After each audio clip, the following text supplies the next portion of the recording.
Getting ready to redo your kitchen? You're probably asking yourself a lot of questions. How can I get more counter space? What kind of countertop looks best? Should I paint or stain the cabinets? Where do I find a contractor? And how much is this going to cost? Hello, I'm residential space planner Mary Fisher-Knott. Today we'll answer these questions and more on designing your kitchen.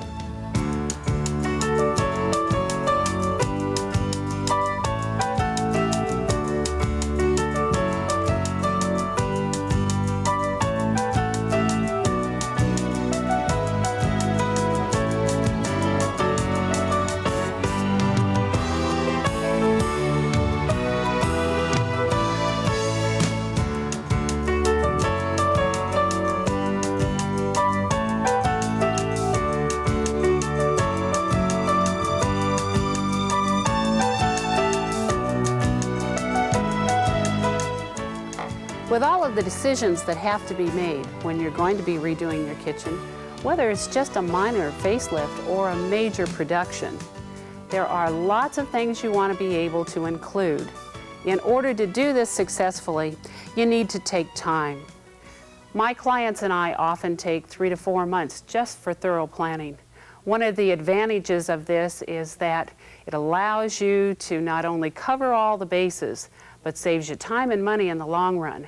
You see, in construction, every time you change your mind on the job, it costs money. So one of the things I'm going to stress over and over is taking plenty of time to plan.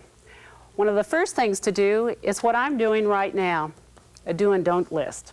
On the do column of my list, as you'll see, I want to save the view. I love the view that we have. I want 2 dishwashers. I want service to the outside patio. I want to plan additional storage. I want a soft contemporary look, and I want to do some recessed lighting. As we swing over to the don't side, our lighting is very poor. In fact, you may be familiar with it. It's the 2 light bulbs, one above a sink and the rest is in the middle of the room. I don't like bending over, and I'll be anxious to show you some of the applications we've used with new appliances to eliminate that problem. I want to serve outside from the existing area, so I have already put that in my do list. The new floor covering I'm going to plan in there is going to be easy on my legs and absorb sound because the old is very, very noisy. Once you've established some of the things you want to include and exclude out of your kitchen, then you want to begin to make notes. Not only notes on just things that happen or how you work in the kitchen, but those items that are going to be used in the kitchen from the material sides. By providing yourself with an organized planning system, such as this file. Now this is one of those expanding files you can find at any of the stationery stores. Just label them as you go along for the different areas that are involved in your project. From appliances to contractors' bids to storage notes, whatever it may be. You'll have one source to go to get all of the information on the job. And by starting this early, before you call in your designer, you'll be able to have expanded notes in order to work with the design person you'll be working with. Some of the areas involved are tile, if you're considering a tile counter. This is a custom design tile. It may take 4, it may take 6 weeks to order. But if it happens to be a material that's imported and it could take 10 to 12 weeks, then you want to be sure to get an estimate of the amount of material you'll need and order it early. I want to stress this for any custom materials you'll use on the job. It may be tile, it may be windows, maybe doors. You don't want to stop the job having to wait for a material to arrive. So make notes of those items that you're going to use. It could be the tile trim, maybe an accent tile piece. And there are lots of things that you can do. Take advantage of the showrooms to look and get ideas. Take all of these notes and samples, and we'll put them into our file. We're going to put these behind countertops. You know, the other nice thing, when you have it all in one place, no matter who asks you for a question or a particular order number, you go right to the source. It's a wonderful way to work. What about wall coverings? Today, the variety of materials to be used are just innumerable. We have wall coverings that have patterned pieces that act as borders that can be trimmed and used in many different applications. We also have fabrics that coordinate with the material itself, so you can have a real coordinated look throughout the house. Be sure to get samples. This is something your designer will help you do. Again, we're going to put these back in our little wall covering section back here, so we've already started to get quite a little bit of information together. Some of the sources that you will find you're going to be amazed you have are all those little things that are sent to you or that you pick up at your home centers, your wall covering and paint stores, wherever. For example, in this brochure, I've circled an area that I like that shows the use of different patterns but companion papers and fabrics. I want to be sure that my designer knows that this is something I want to somehow use in my kitchen. So I'm going to circle that and note it and put that into that section of my file. Maybe it's an application of a decorative illustration that you have. For example, I like the way the cushions are tied on this chair. So circle it and note it and put that in place. When you're working with a variety of contractors, cabinets are a good example, you're going to have to make decisions on style. Now by this time, most likely you'll be working with a professional. But if not, perhaps you're just redoing the face of your cabinets. Go look at the door styles. Ask for a sample of the door style. Take it to your stainer or whoever's going to do the painting or staining for you and have them do a sample of the stain. This gives you an opportunity to see in advance and help coordinate all the colors of the room so that you have a well-coordinated room rather than a hodgepodge when you're finished. This we're going to put into our cabinet section. Then probably one of the most fun areas to work in is getting all of the magazines that are on the market. The biggest problem I find when I ask my clients to bring out their magazine list or any of the items that they've saved to show me what it is they want in either style or detail, it's that they've forgotten why they tore the sheet out of the magazine. Let's say that you like this little area of perimeter tile detail. Then circle it and label it or put a mark up on the page so that you know when you're talking to someone this is the information you want to relate to them. Again, this is an item, if you put the whole magazine it's going to get bulky, so you might want to tear it out. But I have a real thing about wanting to save magazines. Slide that into your expanding file. If you're like I am, you need a big one, maybe even a legal size. So shop for something that's going to carry all the things with you. Then remember, all you have to do is flip it over, take it to the next showroom and get the additional information you need. I want to encourage you to be well prepared before you call even a professional designer to work with you. But you don't have to make all the decisions. Today, a variety of professional organizations exist to help provide you with qualified personnel to help you, either in the design field or the construction field. And in most cases, both professions need to work together and to work with you to get the best job done and to come up with a kitchen that you want. I'd like to tell you about 4 organizations, 4 professional design organizations that can provide some membership information to you. The first one that I'm sure you may be unfamiliar with is one that I belong to, and it's a relatively new group called Residential Space Planners International. This is a group of professional kitchen and bath designers that also work in high-use areas such as media rooms, master suites, and storage facilities. They specialize in working with those areas that require storage requirements, the use of appliances and other what we call structural applications without getting into the actual structural engineering of the house. Another very professional group I know you're familiar with is the ASID. That's the American Society of Interior Designers. Many of their professionals also specialize in doing kitchens and baths.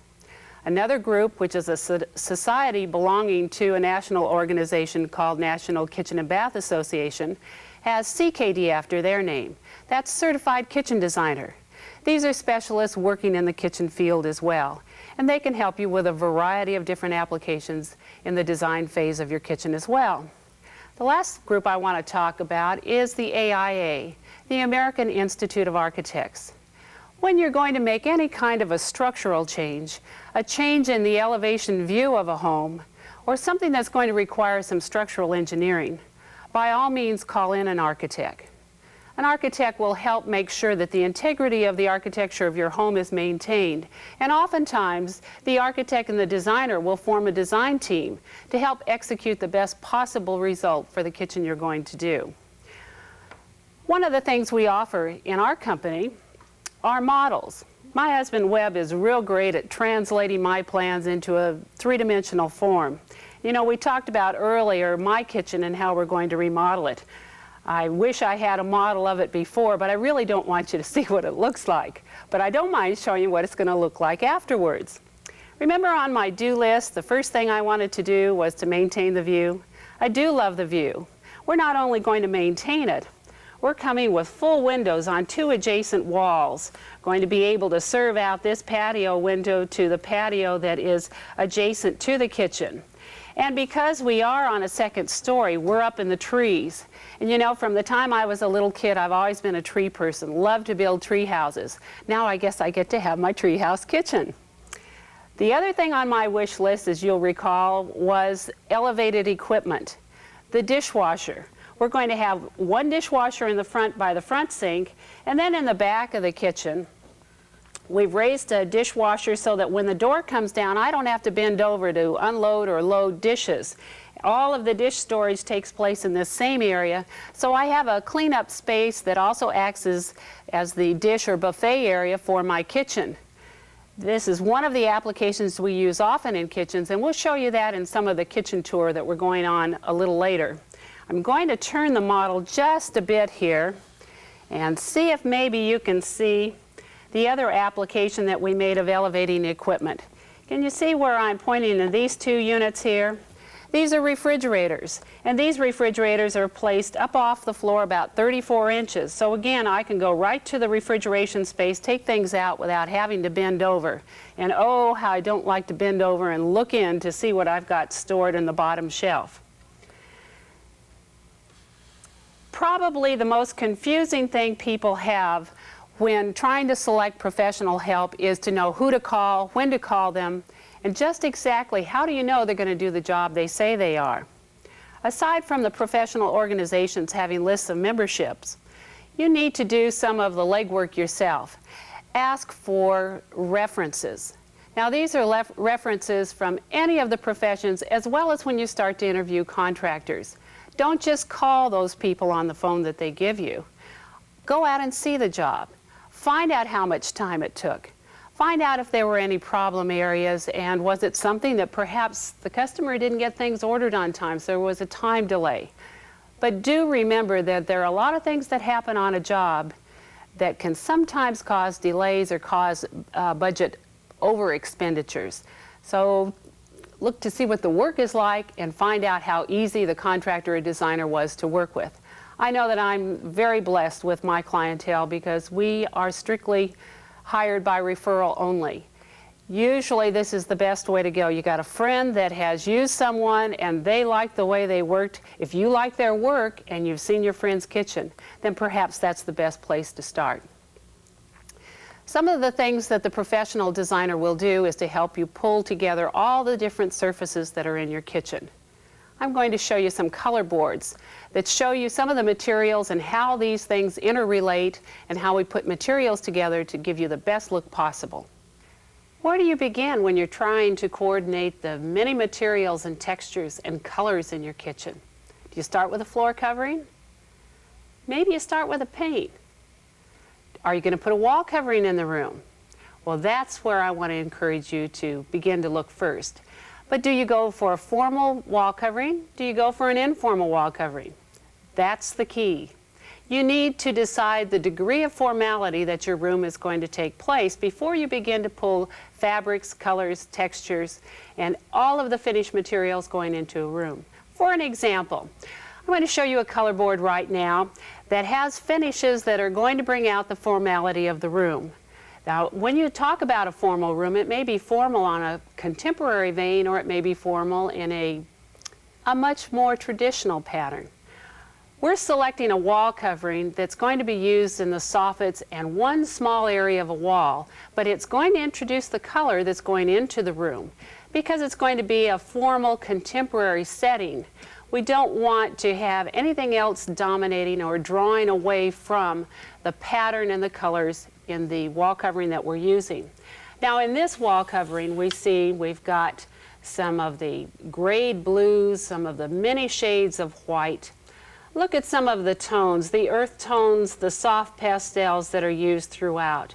It's a very distinct pattern, and yet it's not a pattern that you'd want to use on a large space that doesn't have something else going on with it, but it's a great accent pattern for what we're going to use. It gives us tones in here to select from. It gives us tones for any of the colors we might want to use for, let's say, the cabinetry. Because cabinetry is one of the major areas, surface areas that you see in a room, it's going to play a dominant, going to take a dominant place in the kitchen. Our cabinet's going to be in a soft tone in the whites. We're going to do them in a laminate. We're going to dress them up with a shiny rail of shiny brass. So we're going to do a very clean look. We're going to allow our color and texture to be in the colored pattern material of the wall covering. Now as we swing around the color board, and I'm going to take you a little counterclockwise now, I want you to see how we pulled colors such as the area rug samples. We're going to take area rug colors and blend them in a style that will complement the wall covering as a whole. We're going to repeat the brass that we have done on our brass rail in the cabinet details with some of the brass hardware, cabinet pulls for the drawers and the knobs for the door fronts. Then as we kind of swing down our color board, look at the colors, how we repeat them in the media wall cabinet. And these three colors will be used to complement the wall covering and use them in the cabinet space itself. As we work around our kitchen, we're going to see that we need some wall and casing or woodwork colors, which is going to be the lighter color which complements the laminate cabinet we'll be using. And then we're going to introduce a bit more of a deeper tone of color on the ceiling. Every time you put color on a surface, if it's flat, if it's vertical, it's all going to change in character. The light is going to bounce off differently from it. So it's important that you get samples together and use them in the room. Look at them when they're vertical, look at them when they're horizontal, whether it's on the ceiling or whether it's on the floor. The other item I want to show you on this color board is a slab of granite. We're going to use granite on an interior island. It's not the major structure of the kitchen, but it is large enough that it will be a very dramatic accent to the central portion of the room. Now as we close in on the granite, you'll see the stippled effect, kind of the little dots. You're familiar with granite, I know you've seen it in a lot of places, but that's a characteristic of the granite that makes it very ideal for kitchens.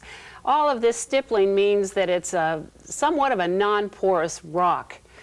The stone material itself is great in working with the many liquids and the types of liquid materials that are used in a kitchen. However, some granites are softer than others. They come from all over the world, giving us a beautiful palette of colors to work with. But as the colors change, the porosity of the stone changes. So when you're selecting a granite piece, you need to make sure that you find out whether or not it has to be sealed. The color board I'm going to show you next will show you the difference between granite and marble, because we're using marble in that formal setting. Beautiful veins of color, subtle changes in color and the veinage or texture of the marble is what describes its elegant feel. The marble that we've selected in this kitchen is going to reflect the client's lifestyle of elegance and high esteem.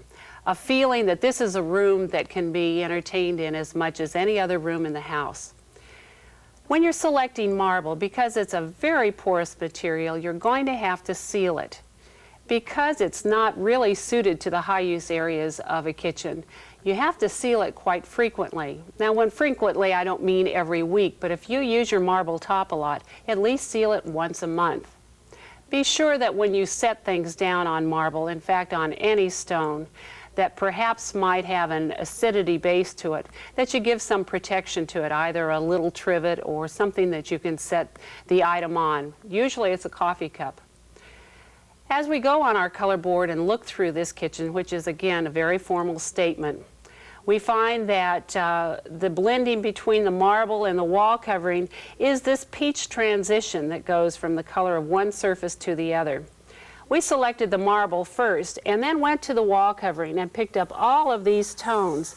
This is not teapot, what are they usually? Teapots and spice jars and all those things that are called kitchen wall covering. You don't have to do that anymore. There's nothing the matter with it. But when you want to get an elegant feel, somehow the teapot doesn't quite do it. Elegant teapots are what we are going to put on the range, but in our kitchen we're going to use this wonderful wall covering to set the mood of the room. We're going to do a painted cabinet. The painted cabinet will add elegance and a light, airy feel to the balance of the kitchen. Again, the cabinets are one of the largest surfaces in the area, so you want to stay somewhat neutral in that so that you can change as perhaps your taste may change. Maybe you get tired of this wall covering later on and you want to do something a little less formal. If your cabinets are a neutral tone, you don't have to change the cabinets every time. You can always change the wall covering, change your accessories. So we go from our white cabinetry. We're going to use a very heavy crown molding in this, and the crown is also going to be painted out the same color as the cabinets. And in order to ensure that these two are going together, we're going to select the paint and the finish, have it placed on the sample board. As we work around the color board, we know we're going to also have to work with adjacent counter materials, backsplash materials. Backsplash is the area of the wall above the counter and below the upper cabinets, so that's an area you have to treat. Because oftentimes foods that you're preparing will either splatter or spill. And I know I'm not the only one in the world that maybe drips a little flour here and there. You want to have an easy care surface. So we're going to use tile on our backsplash, and we're putting in a tile sample that's going to complement not only the marble finish that is within the visual area of the tile, not quite adjacent to it, but has to complement with it. And it is also going to fill in the palette of the color selection that we have on the wall covering. Our brass, shiny brass hardware that we're going to use on the cabinet is something that just gives a little impact, also takes a bit of the brightness of portions of the wall covering and accentuates them.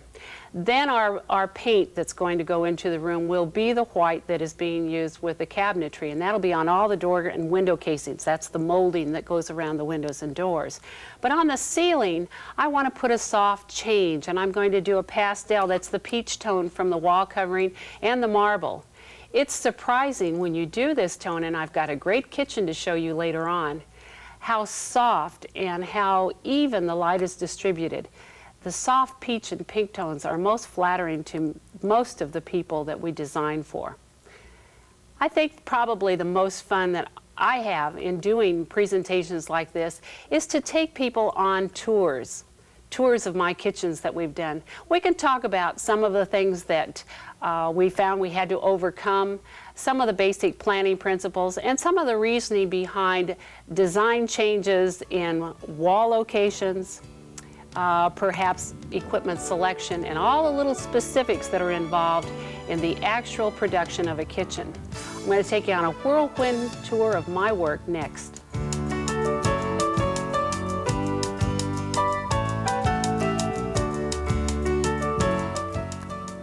How do you deal with storage in an existing kitchen that isn't going to be completely remodeled? You know, you can increase storage space in your existing kitchen by having a finished carpenter come by and help you redesign your existing cabinet space.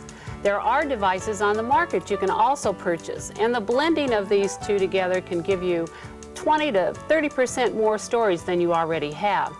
As an example, I want you to look at the partition storage in the base cabinet that houses footed trays, long platters, those items that can be stored in a vertical position.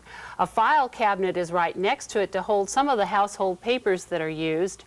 And you'll notice we have a little place for all the wine gear. That was developed because we had a space that was very apparent once we lowered a counter area. Shows you some of the flexibility you can do. Roll-out shelves are something we always want to include whenever possible. Now, this kitchen is not brand new. This is what we did with the existing cabinetry. Half-round shaped shelves give you easy access to that hard-to-reach corner area. Instead of trying to do a full Lazy Susan, why not put something on the back that will pull out to you? Island storage is always a problem. We added this little island because the homeowner wanted a place to put the mixer and the food processor that was much closer for her to use at the sink. They lift up into position and lock so that it is very convenient for her to get to all of the ingredients added into the bowls. Pantry storage, when you're lucky enough to have full pantries, can be outfitted to have pull-out shelves, not those deep 24-inch units where the little cans get lost in the back, but shelves that come completely out of the cavity so that you know exactly where everything is, and it's easy reach for any of the items front or back. Also adjustable shelves on the cabinet doors, and these have to be adjustable shelves with hinges that are heavy enough to handle the additional weight. Will give you access and good visibility of all the pantry items you have stored. Some easy tips that you can use when outfitting your existing kitchen. Once you've decided what storage accessories you're going to use in your cabinets, maybe you look at the other descriptive terms that describe the feeling of your kitchen. Dark and dreary, maybe? Let me show you what we did with one dark and dreary kitchen. The stain on the cabinets is pretty adequate. In fact, all of the colors that are used in this kitchen are probably something that everybody had an input in putting into. They're hodgepodge. Nothing really works well together. But with a little extra effort and a paint can, look what you can do. All of the cabinets remained. They were simply painted out, had surface molding added to them, which was painted a very soft gray. Again, we picked this out of the wall covering that was selected for the kitchen. The painted cabinets also enhance a new tile and a new sink that were added to keep a bright, cheery feeling throughout the kitchen. The new windows are not larger, they're the same size windows, they're just a new kind. And of course, the wall covering and its light, airy feel and that wonderful balloon curtain are the real accents to this area of the kitchen. As we work around, we see that we have some new equipment that's also been installed. The interesting thing about the equipment is the fact that we were able to use the existing space the old freestanding 40-inch range was placed in. There was really 48 inches to work with. We put in 8 surface cooking units and 2 big convection ovens down below. It works great, and it certainly is a shot in the arm to what you see in this old kitchen shot. Now notice in the corner that void space, that's where we're going to build the microwave in. And we'll find that by adding some under cabinet lighting, the new equipment not only makes the kitchen work better, but you can see better as well. The new sink that we added to the far right was probably the one item in the whole area that made the kitchen work better.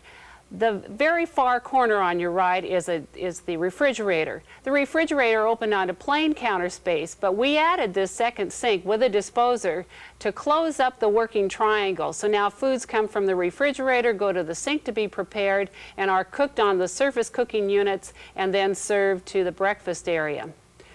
This also frees up plenty of space for a second cook. The double sinks that are over under those 2 windows we looked at first now become the cleanup area, and it allows 2 cooks to work at 2 different sinks at the same time. It's certainly a better utilization of the preparation space in this small kitchen. And remember, we didn't change out the cabinets and we didn't change out the floor. We spruced up and reworked the area that we had, added some new equipment, much more efficient equipment, and made a kitchen that's a delight to work in. Is it possible to gain more space in a kitchen without having to completely remodel it? Yes, it is. In this kitchen, we added a counter space which formed a U-shaped kitchen. That's at the very, very far end from this view. We're looking at the dining area into a kitchen that was redecorated with paint. We added a new sink at the window. We made sure that all the colors worked together in both areas. Pantry, ovens, and cooktop are all in the same locations they were before in the previous kitchen. To add some of the pizzazz and real spunk to this kitchen, we put in a brass toe kick, bleached out oak floors. Then we added granite countertops, a dishwasher and trash compactor remaining in the same location but accentuated by that dark granite.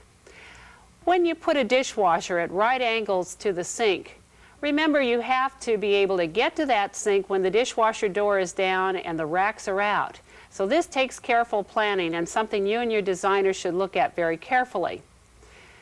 The molding that was used at the soffit was painted a soft moss green. You'll see where we repeated that in the rest of the space in the dining area. The soffit colors is a soft, wonderful peach tone. It adds just an accent to the back. Oftentimes, I like to use mirrors in small spaces. Here we've used it on the backsplash. This not only helps the space seem a little larger, but it helps reflect light around in the room. And from the angle that we took this photograph, I wanted you to see the under cabinet lighting that was added. The under cabinet lighting gives excellent task lighting. That's the lighting for the work area that you're involved in. And when you have a lot of black or dark colors, you need to increase the light levels for those times of the day that there's no sun. Repeating the mirrors on the wall when you're working in, again, tight areas as this small breakfast area was, gives the repetition to the mirrored surface that we used in the kitchen. The open space that's created is light and airy, and it certainly gives us an accent to the existing barbecue unit, which we included in our overall design because we painted it to match that trim strip that we used on the molding. Often I'm asked, can we do some of the work ourselves to save money? Perhaps you've heard the term sweat equity. And that's what we're talking about when the homeowner does some of the work that would normally be done by another subcontractor. The one thing I would caution you on is if you're going to do some of the work yourself, be sure you really know what you're doing. Unfortunately, sometimes we don't have the right tools, or perhaps we're not just as skilled as we need to be for some of the more intricate work. But if it's painting, if you're good with wallpaper, maybe you're good at staining cabinets, this might be something you want to do. In the kitchen that we're looking at right now, the owners stripped and restrained all the cabinets themselves. The contractor came in and ran an electrical tube light down some what they call pocket beams, and the beams were lighted for general lighting in the kitchen. Now the existing sink and counter remained, but the open space created a vaulted feeling up above the cabinets, and that shelf all along the top will allow your eye to travel back to the wall. This is a little trick that you use when you want to make sure that the room isn't going to enclose the entire space and you don't feel as though you're having cabinets fall in on you. The little TV was built into the closet on the back side of the wall. It's a broom closet, and it's just set up there on a shelf. When existing cabinets are dark and brown and dingy, sometimes paint is all you need to use to improve the look of the kitchen and also brighten up the space. However, when those kitchen cabinets aren't very usable, then you want to add some new cabinetry, but go to a paint grade. The windows were lowered to counter height. It allows a lot of natural light to come in during the day, and then the open space above the cabinets has a lighting fixture installed that allows light to go in two directions, up and down.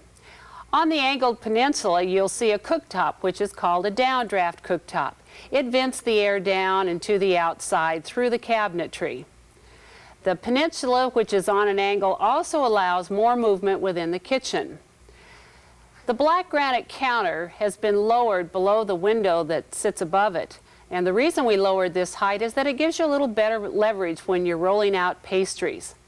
The black is a wonderful material to work when you're working in these high contrasts of light and dark. Often I'm asked, how do you take an ordinary kitchen, make it work more efficiently, and yet make it interesting at the same time? In the old kitchen that you're looking at right now, to the left, just above where that round table is, was a window and an air conditioner which we removed. The refrigerator, as you see it on the right, is right next to the dining room door. We removed that because it's in a very poor location for the actual workflow of the room. The cooking center on the right contains a microwave oven at the top, a bake oven in the center, and a convection oven on the bottom. And then plenty of counter space in the surface cooking unit, which contains a grill and a new electric halogen cooktop. The beams that form the rhythm throughout the ceiling area in the kitchen have a surface molding, a crown molding, which also enhances the beam and calls attention to them. In long, narrow kitchens, it helps break up the space. In this photograph, you see what the kitchen looks like in the opposite direction. We're now standing in the dining room looking back to the back door. The one thing my client wanted was a new bay window at the sink. That was the first thing that we redesigned. And as you can see, we're standing in the same location in the dining room looking to the back porch, but look how light and airy it is. The new bay is also set back by a little step in a counter, which is just on the right-hand side of the door leading to the back porch. And this is one way you can treat it when your entries are set off of alignment from wall spaces that won't allow you a full-depth cabinet. The vinyl wood floor that we used in there is dark, but it's not so dark that it shows every piece of dirt that comes in. Now that's one thing, remember, when you do put dark colors on the floor, they will show the light flecks of dirt. So you want to be careful in what you put on the floor when it comes to the color.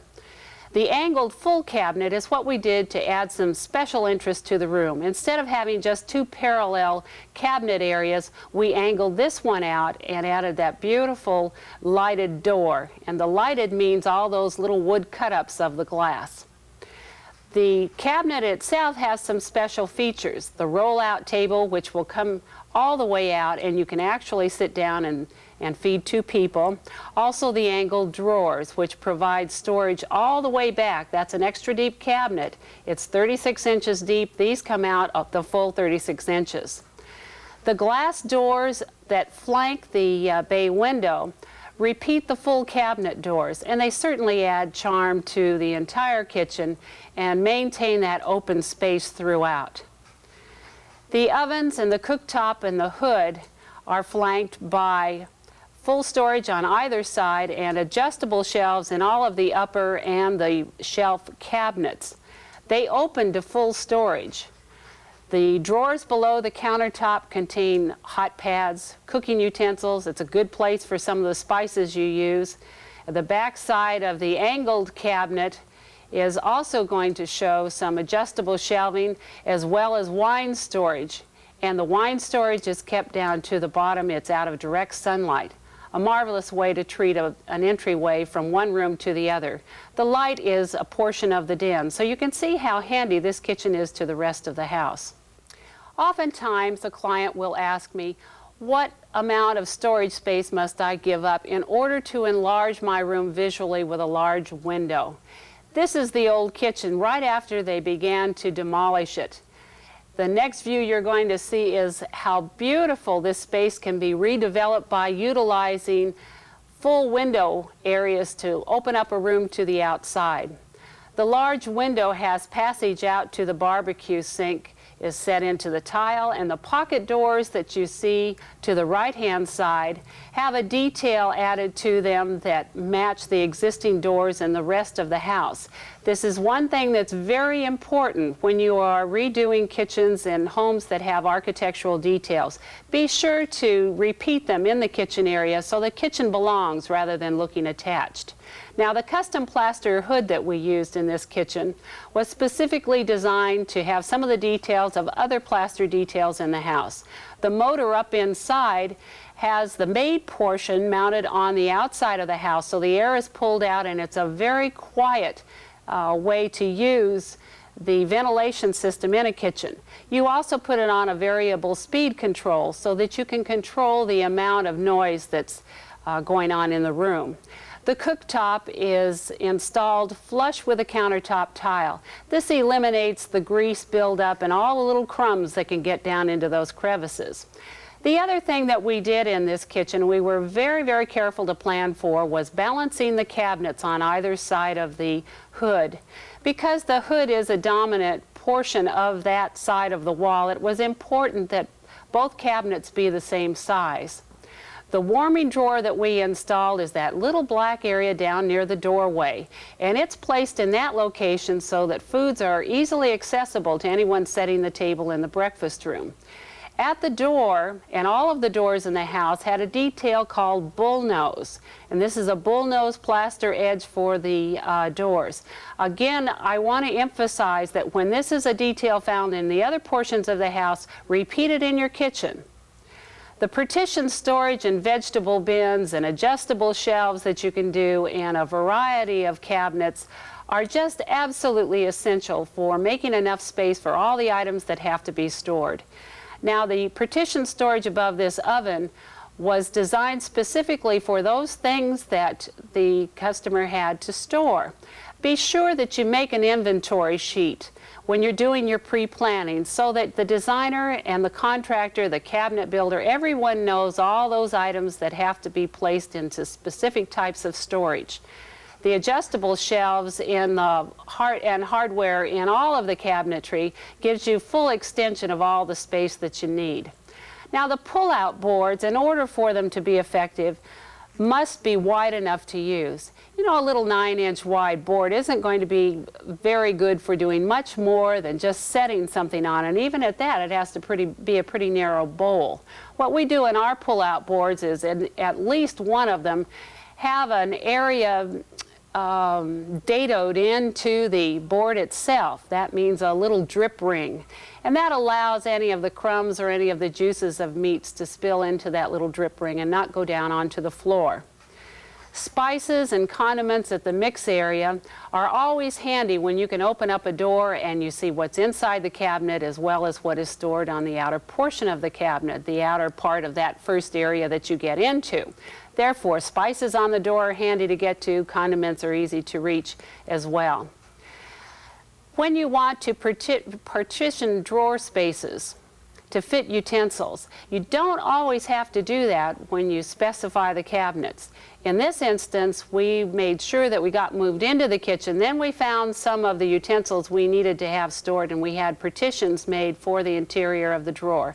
This is something you can do with your existing cabinetry. You don't have to remodel completely to do that. One of the areas always involved in kitchens, it seems, is the laundry. But oftentimes you want to have storage above the laundry area, and you've got old windows that maybe go within 6 inches of the back wall, as in this instance. Well, what we did was put our full storage cabinets over the washer and dryer, and then open rounded shelves that go back to the old wall so we could keep the old windows. We also wanted to reuse the old ironing board. And how we did this was to take it out of its position in the old wall and build it into the broom closet door. So you can see it's handy when you need it, and yet when it's put away, you don't know you have that any place near. Sometimes adding construction techniques such as the cantilever will add additional floor space to a kitchen and make a great visual impact on the room. In this kitchen, we cantilevered the sink and the window wall out 2 feet above the hillside that's down below. This opens the space visually, and the open space is then repeated by open space above cabinets where we've put lighting, and the lighting can be used as an indirect lighting source in the evening hours. The beams and the T&G ceiling system, that means those boards that fit together that have a little V-groove in the middle, they add some impact to the ceiling area as well. The granite counters were used to give somewhat of an impact on the counter area. We're trying to repeat these areas of interest as we go from the ceiling down to the floor. They're also angled because of cantilevering out that bay window area. But we've used the drawers underneath, even on the angle that they are, so that we're able to take full advantage of the space that's available. The ceramic tile floor, again, adds texture to the floor, so we repeat it at the ceiling, the counter level, and then the floor. Sometimes the only way to improve a kitchen is to do some structural work. Move a door, move a wall, move several walls to combine spaces that will make an adequate living area and cooking area for maybe a multi-purpose room. The kitchen I'm showing you now had a number of different solutions that were possible, but budget was really the most determinant factor in the entire plan of the kitchen. In the area right along in here is where the dining room is. It still remains, but there was an old door here that led into the kitchen. This door that you see on this end led to the outside.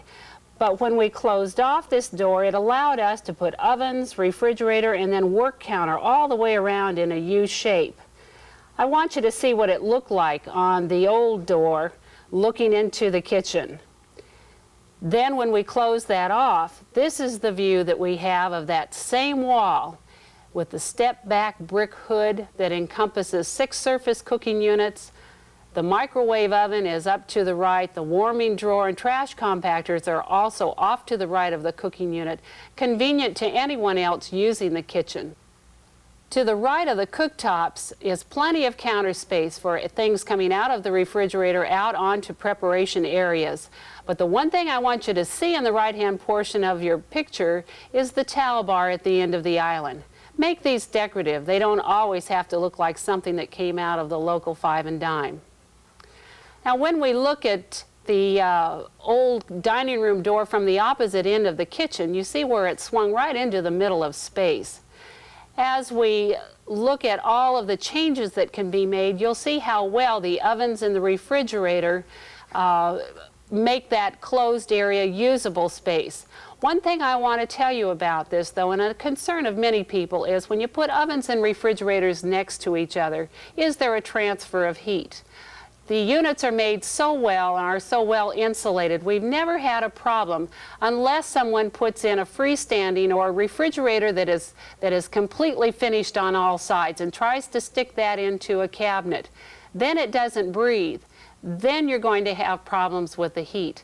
The refrigerator and the ovens that we used in this kitchen are both built-in units, and they were meant to be built into the cabinets.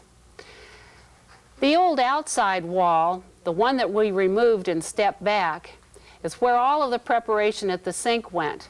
But look how terrific it is when we were able to rebuild that wall and move it out and provide space for a wonderful work island, as well an area where this lady's grandchildren can come and enjoy time with her. The jog in the wall that was formed when we moved the wall back on the outside formed a wonderful little dining area.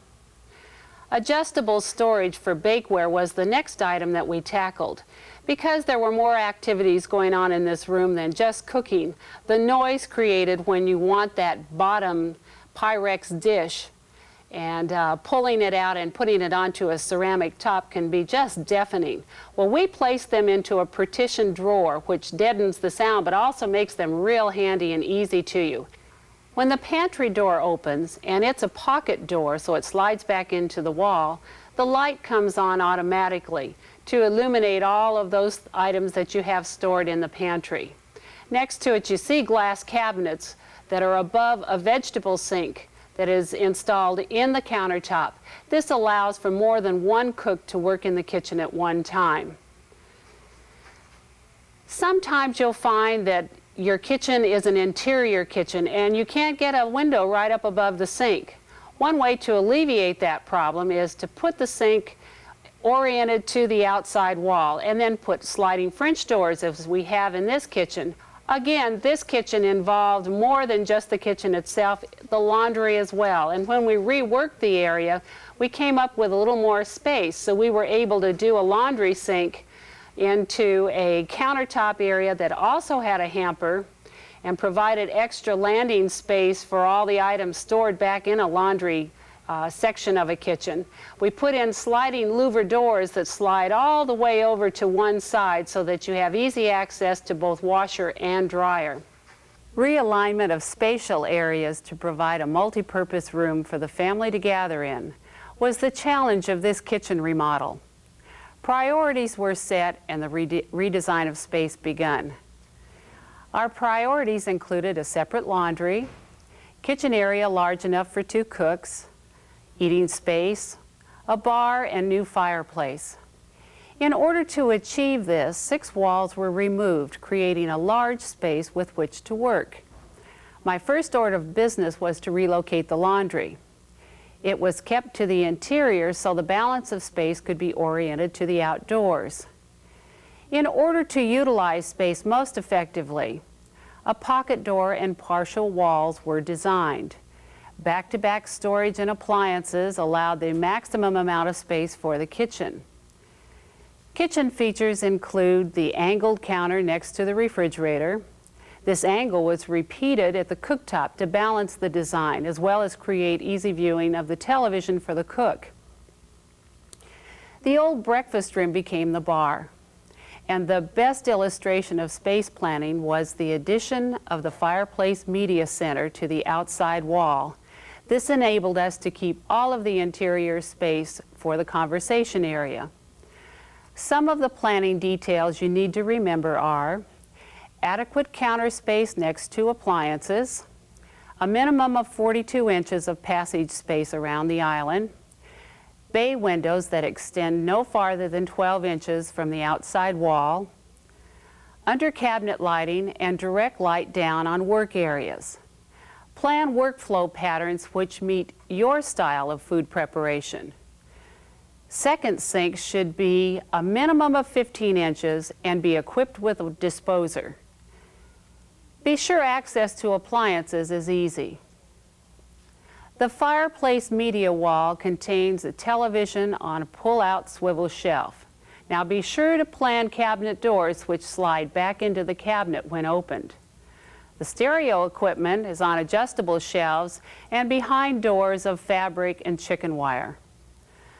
Below the television was designed a metal-lined wood box, which can be loaded from the outside and unloaded from the inside. Remember also to install locks on these doors.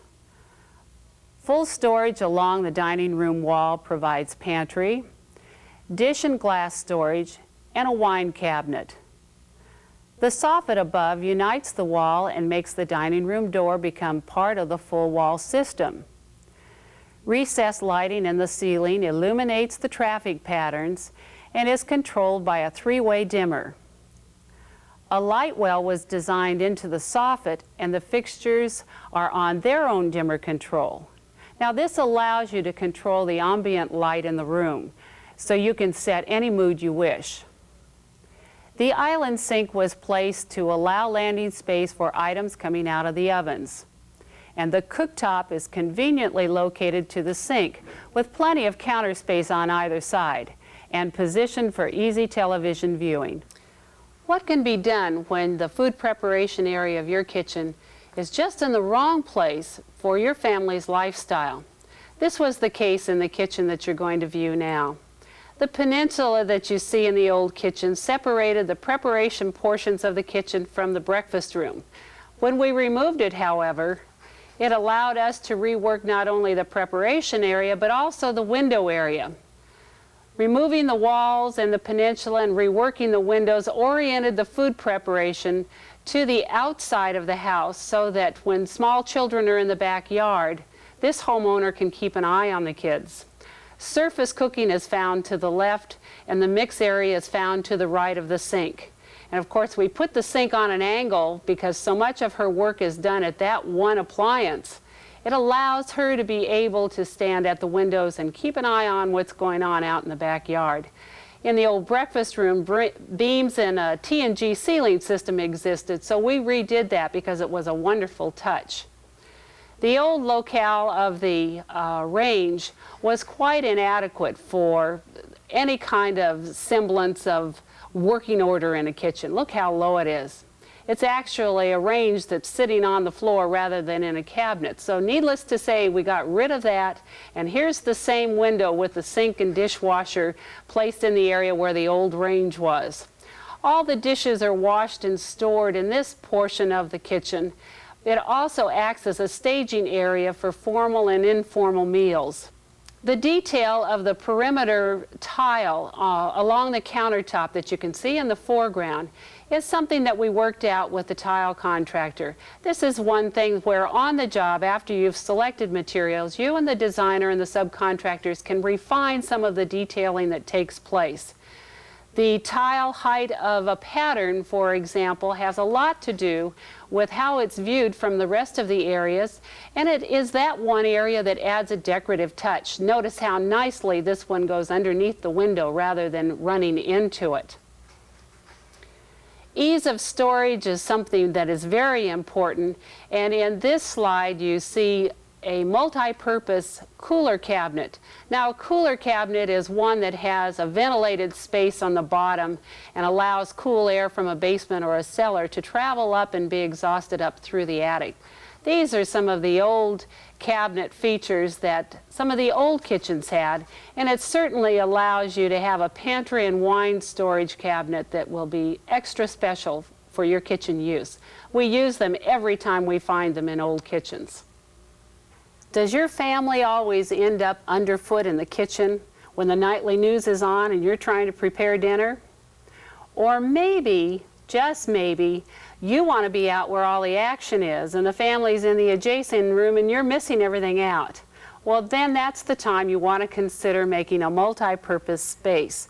And this space would then include cooking as well as some of the informal activities that can happen, such as television watching, listening to the stereo, or maybe you just want the kids in doing their homework while you're working in the kitchen. The kitchen I'm going to show you now is one where we removed a lot of the interior walls to better utilize the space. This was a little area that you moved into that had a bar sink in it, and frankly it was to be like a butler's pantry. You walked through a narrow passage into where there was a little tight table. And because everything was small and hard to get around in, it was quite apparent that what we needed to do was to eliminate all of these walls in this area and open it up into the kitchen area and redefine the spaces so they all blended as one. The other thing that we did was to close the door off that went from the kitchen directly into the laundry room. And you'll see in the overlay in just a moment, we rerouted the traffic from the laundry into the kitchen in this direction. Now let me show you how that looks, because it certainly creates a lot more usable space. You see, here we are with full area to use for an oblong or a long table, so you can get a lot more people in at the time that you're serving meals. It's a much more comfortable seated area. We have full L-shaped work area along the exterior walls, a beautiful big island in which someone can be seated and talking to you as you may be working at this vegetable sink. We have refrigerator, cooking unit, out to another sink that has a dishwasher on this side so dishes can be stored above and on the side and above here, and all of the table service can take place from this location rather than getting involved in this work triangle in here. As we came through with the new pocket door, so we're not swinging a door in the way of anyone that might be working in either space, you find that we have ovens, landing space for ovens, and then other ovens on this side. As we develop the plan and go into some of the visuals, you'll see how this media wall complements the entire kitchen and how colors and textures were carefully blended to make sure that we had a wonderful working space that was well coordinated. Now, the first picture I want to show you, we're going to stand at this point and look out these old windows. As you can see, they're very tall, they're dark. They give you a closed-in cramped space. There was an awning on the outside, so it was very, very dark. What we did was to eliminate that, and as you can see with our L-shaped area, the new bay is quite a focal point as you move into the room. The light from the breakfast room also created additional daylight lighting for the room. We complemented that with several different light systems for the nighttime hours. The soft contemporary look was created by using some contemporary elements but with some traditional trim throughout. We also made sure that the soffit above the sink tied in the two cabinets that flank the bay window. And this is important when you're putting one long narrow cabinet and then a bunch of cabinets to an opposite side, whether it's to the right or the left. You must tie them in together visually, and a soffit is a great way to do it. Now, the old wall of the breakfast room is where they had a little bar sink. We changed that. Here's the same area when we remove the walls between that portion and the kitchen.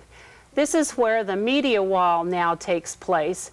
And as you can see, the soffit above that area draws in the cooking portions found at the oven cabinet, the door that leads out into an outside hall, and the media cabinet itself. When you go to the media cabinet, the doors swing open and then slide back into the cabinet so that television, stereo, or any equipment that is housed in that portion of the cabinet is easily accessible, and you don't have to look around a door to try to see the unit itself. You know, when you're working with contractors, there are a lot of delays, a lot of problems that arise because there isn't good communication between the homeowner and the contractor.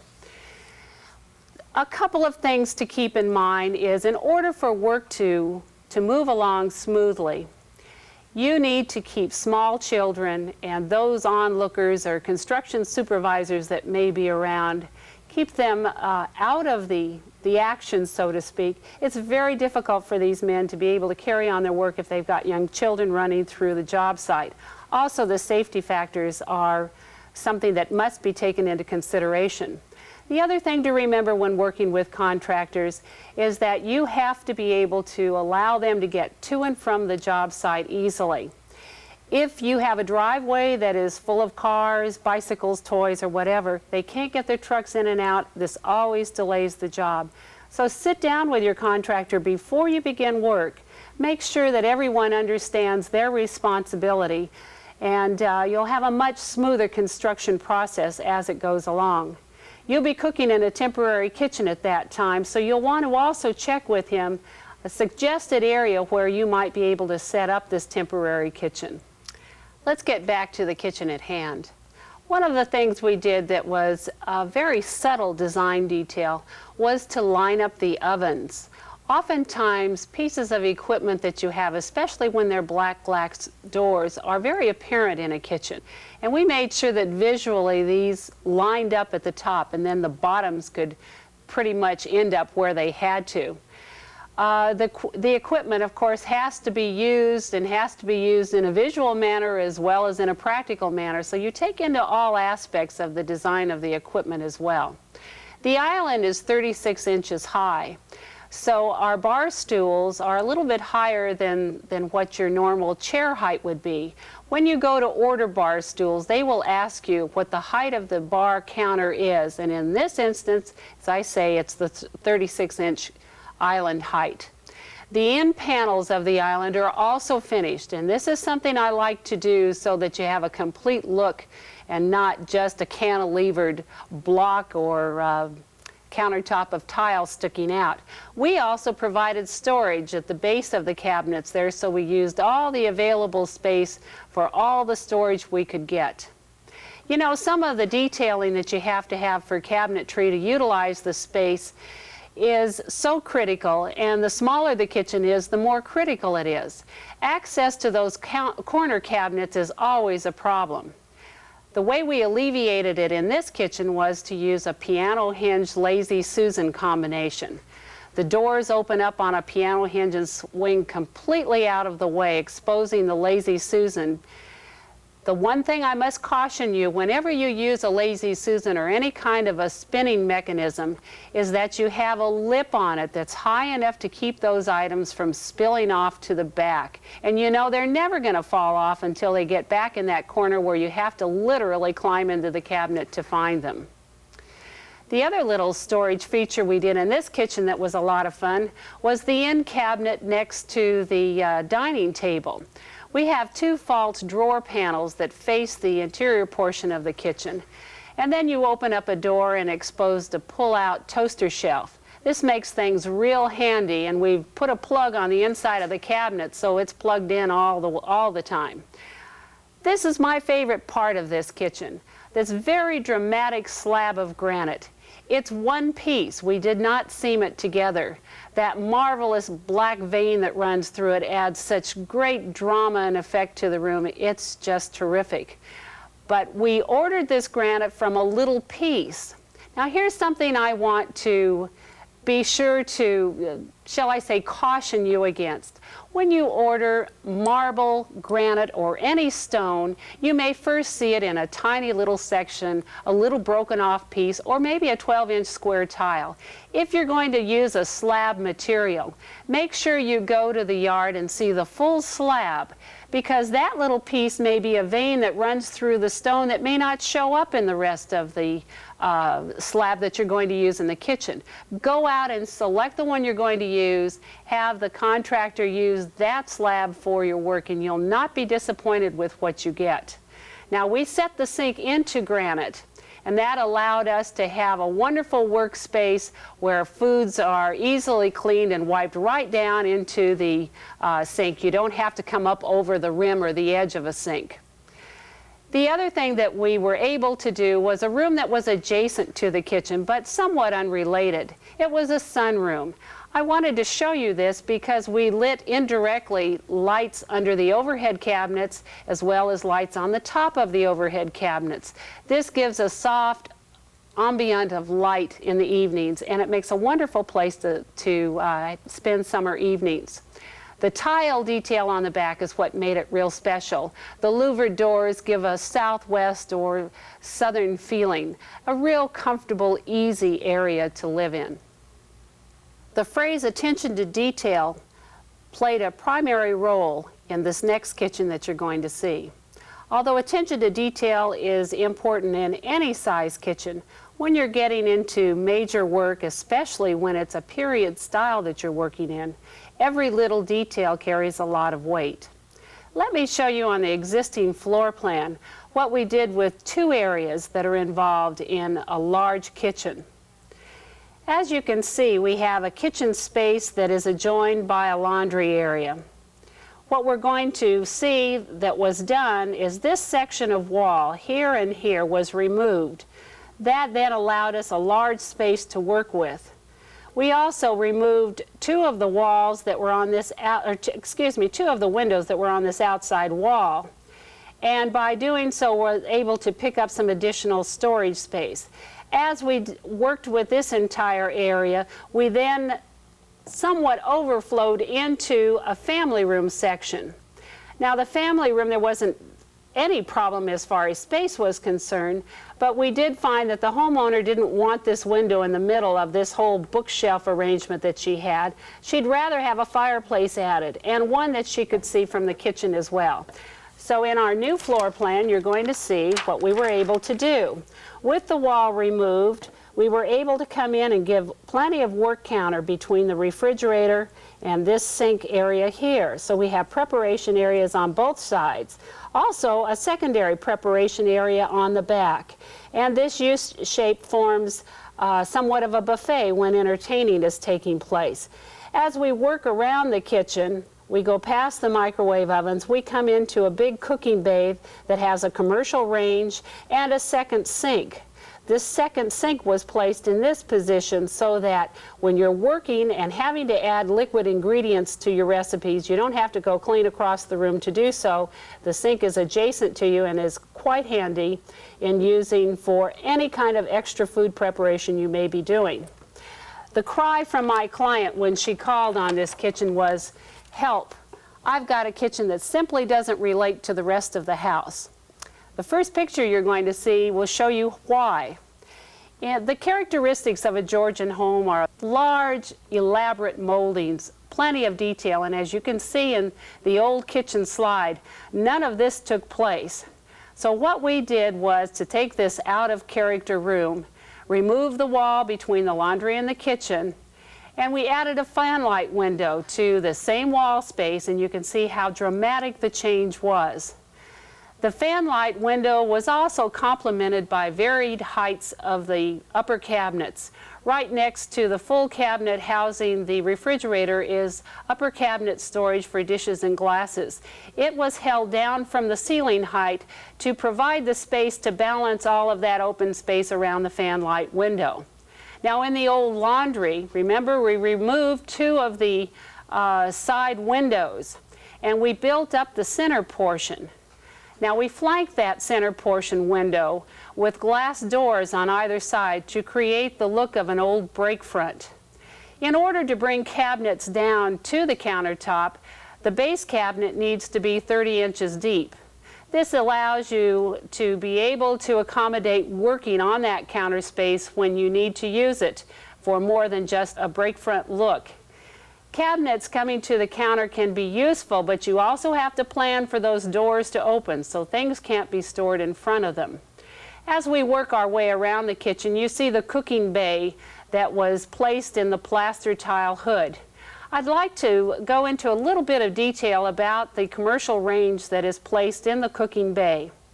The first thing I want to tell you is that a commercial range is designed to be used in a commercial situation. They give off a lot of heat. They're very heavy, so you have to have adequate support for these units.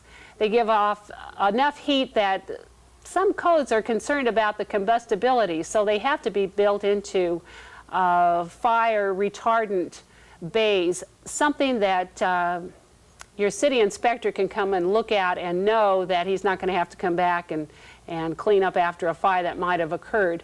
Probably my best advice to you when you're looking at commercial equipment is to consider one of the commercial ranges that has been designed for residential use. Well, let's move on now. I want you to notice the little French table that's placed in the center of the room. This was a lovely piece that the client had, but it is out of scale with the size of the room or the space surrounding it. So I've shown you what it would look like with a large pine table, which is in scale with the amount of space found in that floor area.